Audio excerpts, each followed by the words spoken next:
José Riguin, malgré une infirmerie fort remplie, ainsi que 2 joueurs suspendus, vous êtes parvenu à aller accrocher un point sur la pelouse des Francs-Borins.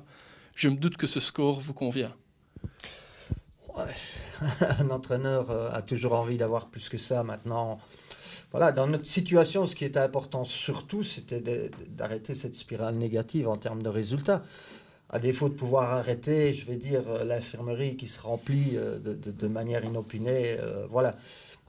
Je pense que ce match, c'est vrai que le 0-0 peut...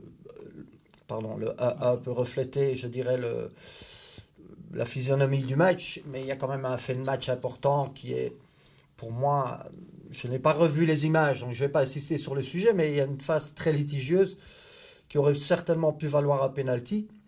C'est dommage parce que c'est le 2e match d'affilée.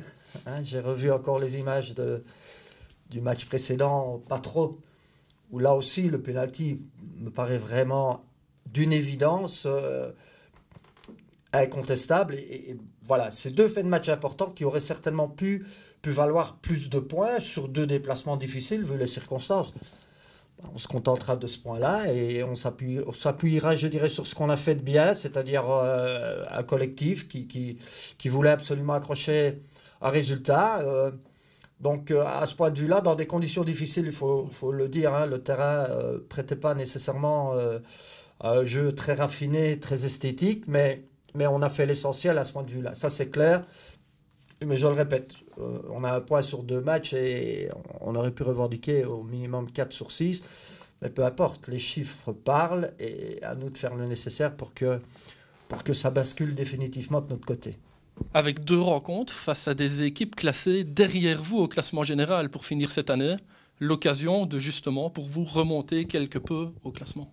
Oui, mais si on se réfère au classement et surtout à tous les matchs qui ont été joués lors de ce premier tour, on s'aperçoit avec le dernier résultat en date de la Louvière, d'ailleurs contre Tess, hein, qui fait un match nul, qu'il n'y a pas de vérité sur ce championnat. Bien sûr, il y a des équipes qui sont plus régulières que d'autres, mais finalement, chaque match a sa vérité. Donc ce serait une grosse erreur que de se dire, simplement sur un bilan chiffré ou un classement qui lui-même est très serré en termes de points. Hein. Bon, la Louvière, si on regarde, il faut être lucide. Hein. C'est à 3 points de visée. Donc, il ne faut certainement pas prendre ces 2 rendez-vous comme étant quelque chose d'acquis ou de facile. Ce sera loin d'être le cas. Mais maintenant, c'est clair qu'on doit faire le job sur ces 2 matchs, à commencer par le premier, à domicile. Voilà, si on veut passer, je dirais, une trêve plus sereine. Un petit mot sur l'infirmerie. Si je ne m'abuse, il y a 6 joueurs à l'heure actuelle qui sont blessés. Est-ce que certains pourraient revenir dès dimanche ? Dès dimanche, non, hormis les suspendus. Et comme vous savez aussi, on a aussi un blessé supplémentaire sur le match du week-end passé, qui est Axel. Des nouvelles justement d'Axel ? C'est moins grave, ou du moins il n'y a pas de fracture. Donc ça, c'est déjà l'essentiel. Il n'y a pas d'arrachement osseux. Donc j'espère que le travail qu'il fait actuellement avec Thibaut lui permettra de reprendre peut-être l'entraînement jeudi, voire le dernier jour, samedi, avant notre rencontre. Autrement, à part le retour des suspendus, c'est trop tôt pour espérer récupérer quelqu'un pour le match prochain, sachant que ce n'est pas parce qu'il recourt à nouveau et qu'il touche un peu le ballon qu'il est suffisamment prêt, je dirais, pour aborder ce match qui est important pour tout le monde. Un petit mot sur le coup tactique de dimanche dernier, avec la paire Wilmot dans l'axe central. Pas mal joué.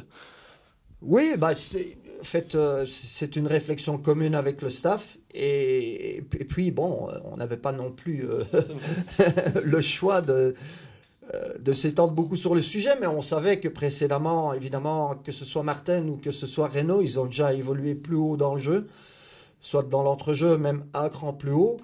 Et voilà, et c'est vrai qu'ils ont fait le boulot là au milieu, avec une complémentarité qui est liée aussi par, je dirais, par cet esprit qui règne entre eux, qui nous a été favorable sur ce match-là. Et je répète, il y a Nice aussi qui a fait un match très correct en termes de positionnement, de réflexion tactique, et il nous a apporté le danger quand il fallait. On a revu un Jonin aussi, voilà, en jambes. Donc tout ça, ce sont des éléments importants qui voilà, qui mettent un peu de baume, je dirais, sur tout ce qui s'est passé les derniers temps ici à Visé.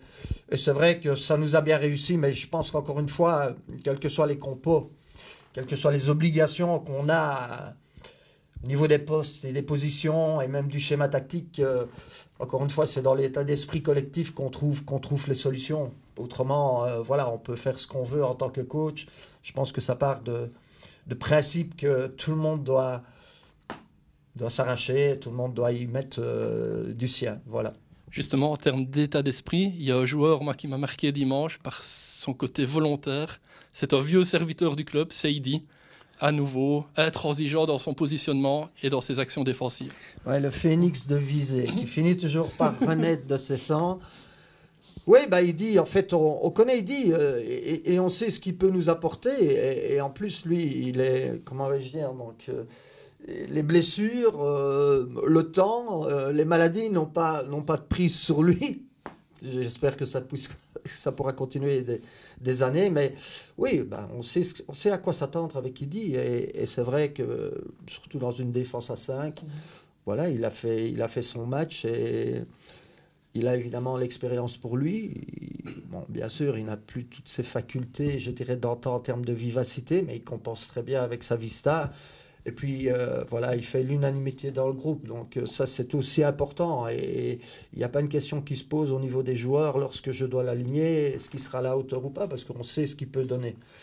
Donc, voilà, ça fait évidemment plaisir quand il répond à l'attente, quand on en a vraiment besoin. Et il le fait bien, Merci José pour ce bilan. On donne rendez-vous à tout le monde ce dimanche pour la réception de la Louvière Centre. Merci.